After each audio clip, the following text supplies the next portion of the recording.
Imagine the most terrifying, bloodthirsty warlord in history. Yeah. Like a predator who has spent literally centuries impaling his enemies and bathing in blood. Okay, quite the visual to start with. Right. But now, I want you to imagine that exact same monster just sitting quietly on a sofa, putting on his little reading glasses, and meticulously studying a train schedule. Oh, wow. Yeah, that's a very different vibe. It's deeply unsettling, and that specific image is the true horror we are exploring today. We're taking a deep dive into the original opening journals of Jonathan Harker from Bram Stoker's Dracula. Which is such a fantastic primary source. It really is. And our mission today isn't to just rehash all the vampire lore you already know. I mean, we've all seen the movies.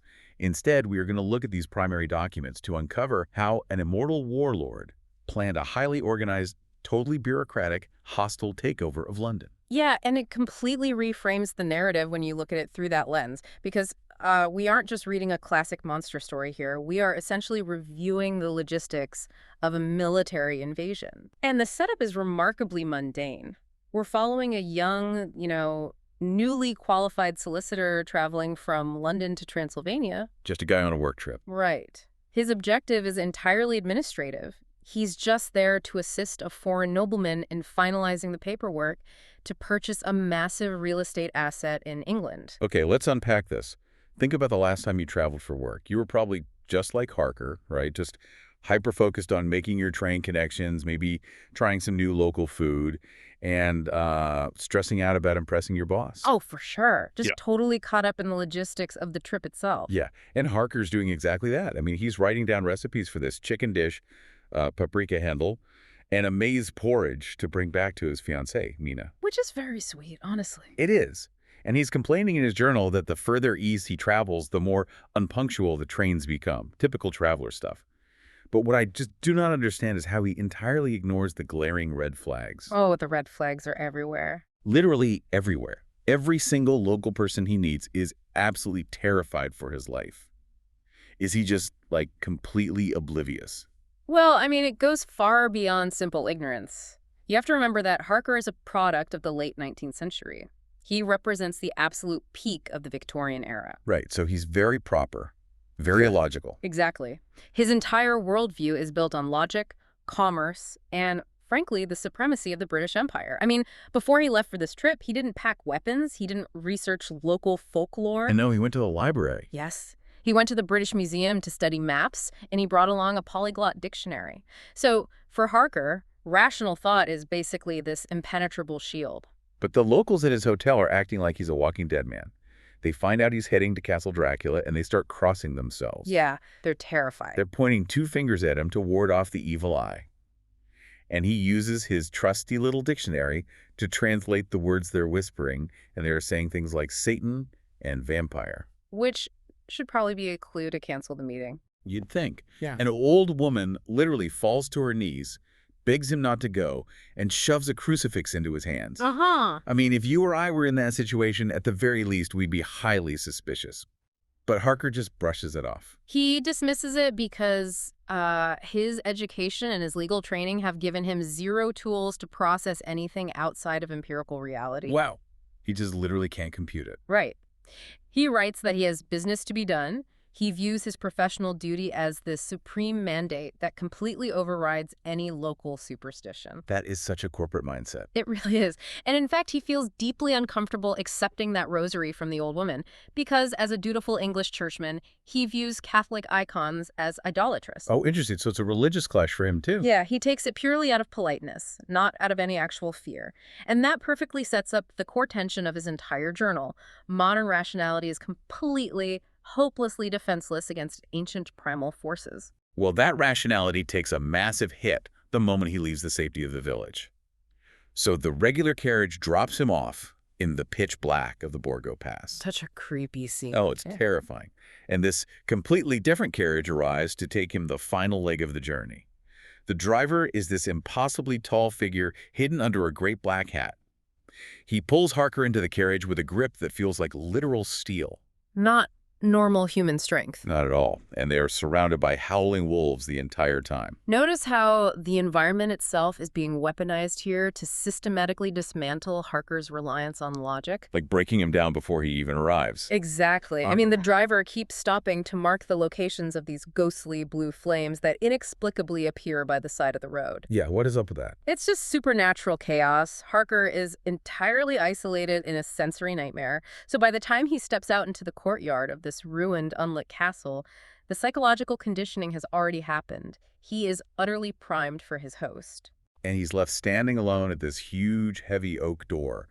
And it's finally opened by the Count himself. But here's the detail that always strikes me. Dracula doesn't step out into the courtyard to greet his guest or, help him with his bags. Nope, he stays right inside. He stands there like a statue inside the doorway and says, "Welcome to my house. Enter freely and of your own will."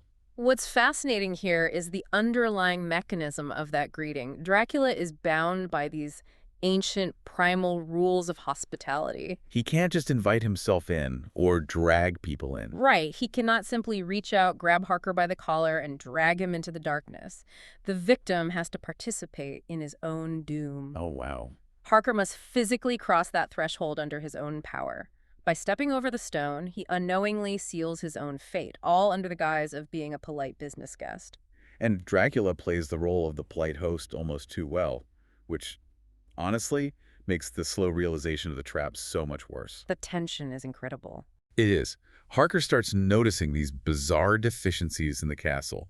Like the table service is made of solid, centuries-old gold, but there isn't a single mirror in the entire place. Not one. He eventually has to pull a tiny shaving glass out of his own luggage just to shave.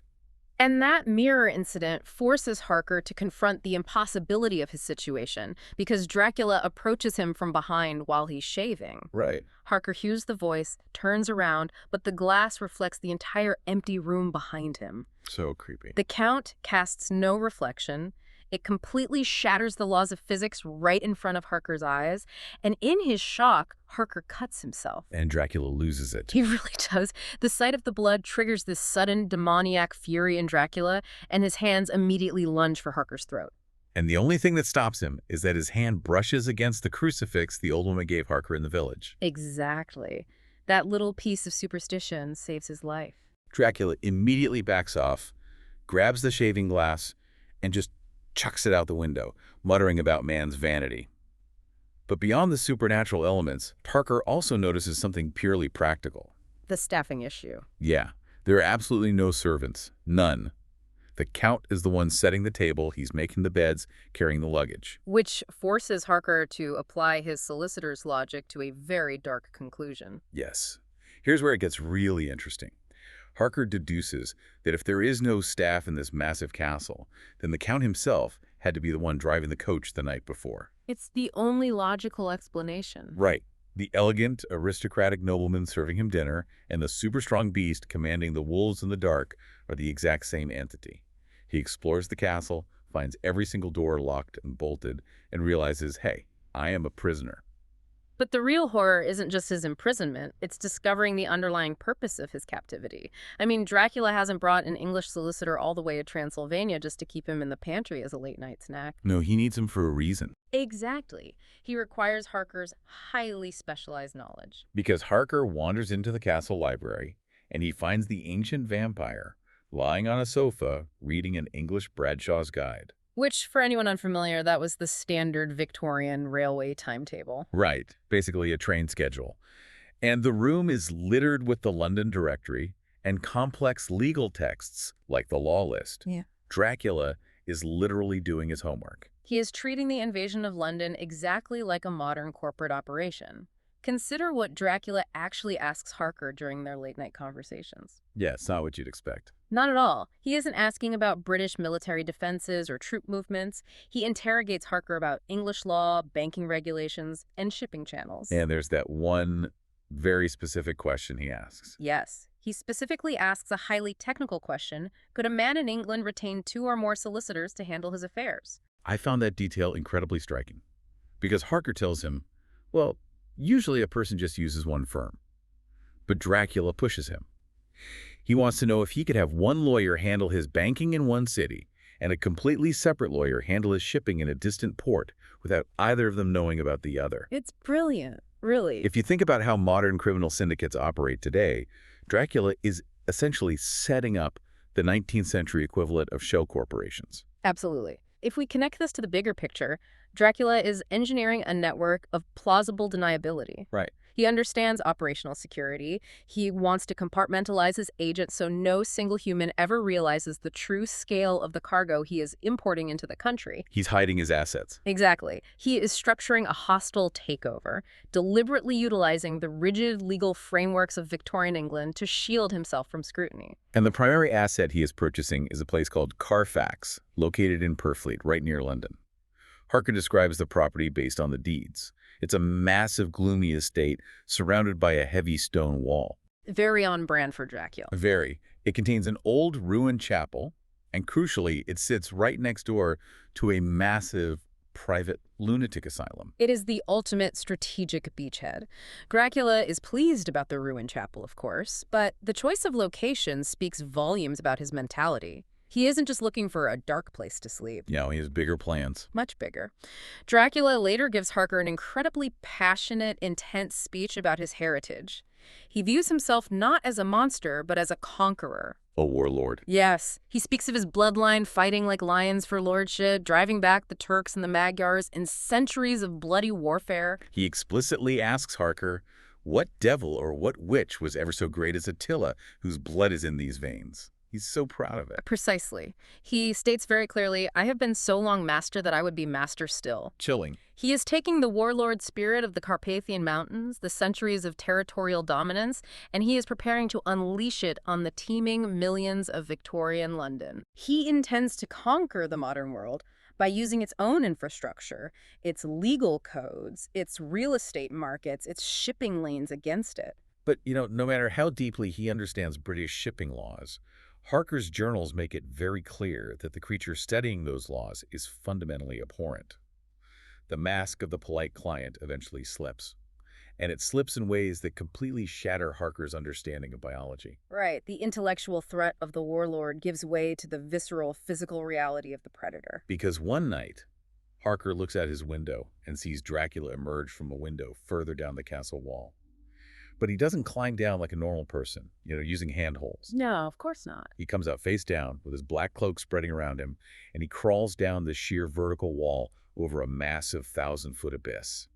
Harker writes that he moves just as a lizard moves along a wall. Such a grotesque image. It's an image that profoundly disturbs him because it completely defies physics. It breaks Harker's mind. He is forced to question what manner of creature he is actually dealing with. And this fracturing of his reality leaves him incredibly vulnerable to the next terror. Which is arguably worse. Oh, definitely. Because it attacks something much deeper than his fear of heights or monsters. It attacks his morality. Right. So he disobeys Dracula's explicit warning to never fall asleep in any room other than his own bedroom. He wanders into a dusty, ruined wing of the castle and falls asleep.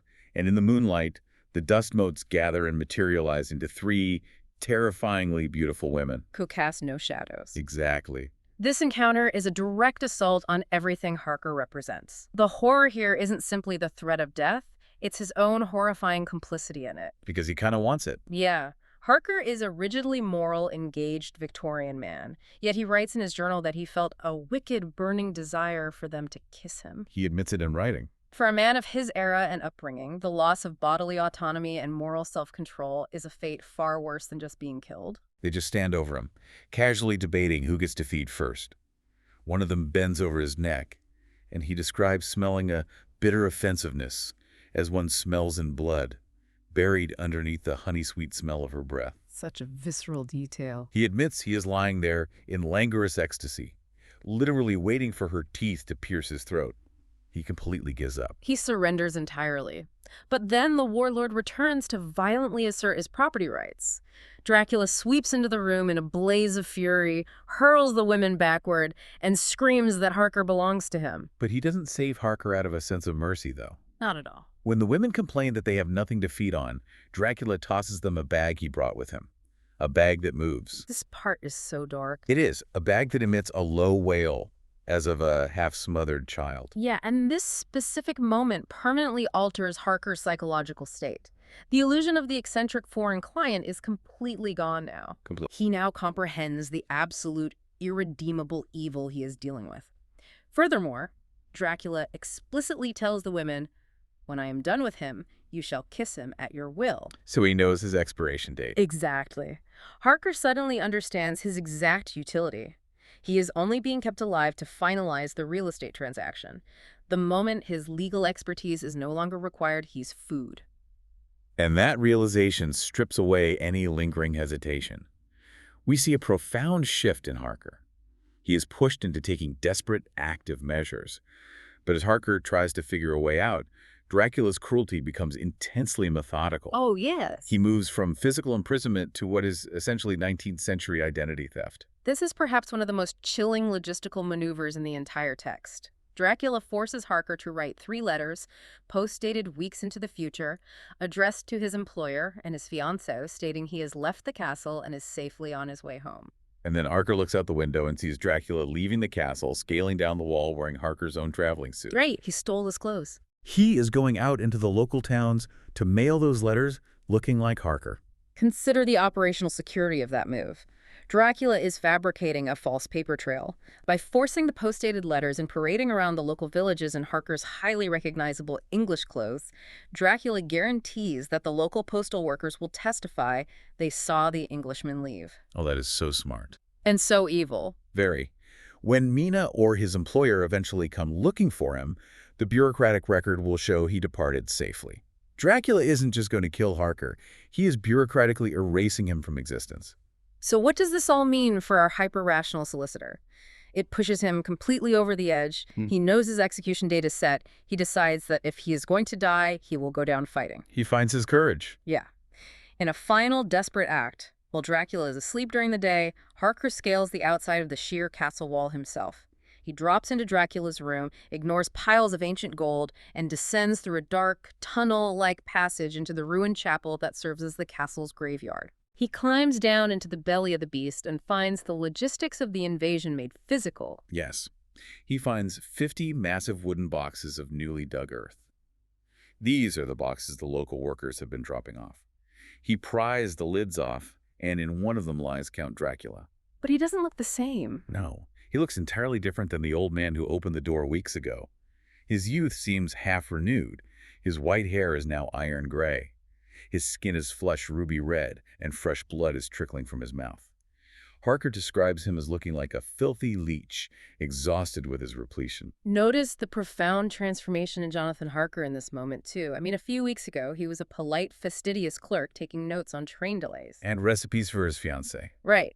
And now he is standing in a subterranean crypt over an immortal monster, consumed by the terrifying knowledge that this creature is about to unleash its lust for blood upon the teeming millions of London. And worse, Harker realizes he is the legal mechanism making it happen. He is the one who finalized the deeds. Driven entirely mad by that guilt and terror, he grabs a heavy shovel left behind by the workmen. He's going for it. He really is. He lifts it high and strikes down with all his might at the monster's hateful face, fully intending to smash his skull in. But the rational man's makeshift weapon is useless against the supernatural. Sadly. Dracula's head turns, his blazing eyes open and literally paralyze Harker with fear, causing the shovel to glance off. It only leaves a deep gash on Dracula's forehead before the lid falls shut. The murder attempt fails. And the journals essentially end with Harker trapped back in his room, listening to the workmen nail those 50 boxes shut, preparing to transport Dracula down the mountain onto a ship and straight into the heart of London. It's a very bleak cliffhanger. It is. Harker decides his only remaining option is to try and scale the wall one last time, hoping to just fall to his death in the treacherous mountains, rather than wait for the 3 women to come for him. If we synthesize everything we've looked at today, these journals prove that the true terror of Dracula isn't the jump scares or the fangs. The deepest horror is watching the systematic, bureaucratic dismantling of a person's freedom, their identity, and their grip on reality. It is the terrifying realization that all the rules you believe govern the world are completely useless. And if you think about your own life, consider how heavily you rely on the rules of civilized society. You trust contracts, you trust attorneys, you trust tracking numbers and digital paper trails to keep your world orderly and safe. We all do. Harker's story is a chilling reminder of what happens when something ancient, ruthless, and entirely outside our moral framework decides to weaponize those exact same rules against you. Dracula didn't conquer London with an army of the dead. He used the postal service, the legal system, and real estate law. Which brings us to a final thought for you to mull over as we wrap up this deep dive. Based on these journals, Dracula spent years in his ruined castle, meticulously studying railway guides, shipping logistics, banking practices, and local maps to ensure his successful infiltration of 19th century London. A true master planner. Exactly. So if an immortal warlord were sitting in a ruined castle preparing to infiltrate and conquer our world today, what mundane modern systems, algorithms, or data streams do you think they would be setting right now to plan their invasion?